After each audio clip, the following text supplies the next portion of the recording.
น้องคืนนั้นสุขสันต์ลานพบในงานทางป่า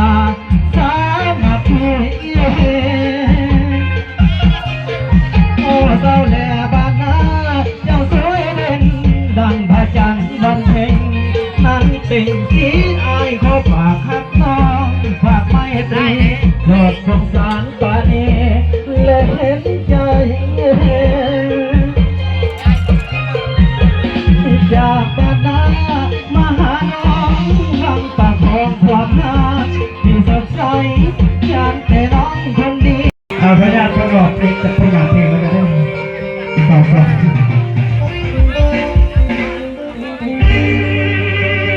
ลานางเอ๋ยสมมติว่าท่านจะเป็นเมียอันพอสาวสองเล่นสองได้อยู่บ้องเมียอุ่นละขอหอมแก้มละมุนก่อนสิออกจากบ้านไปหาผู้ต้องงานย้ำเหมือนมากับมาหัวบ้านน้องหอมสองเพื่อเด้อตาว่าเข้าก็สองเงินก็สองเจ้าหาไปวอน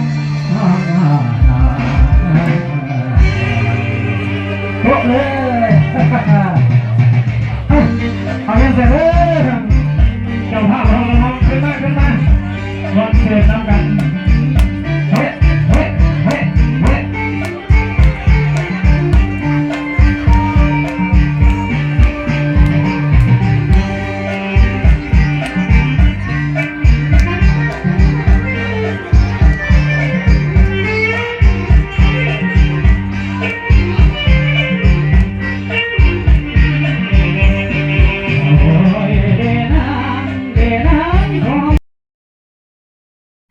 วันนั้น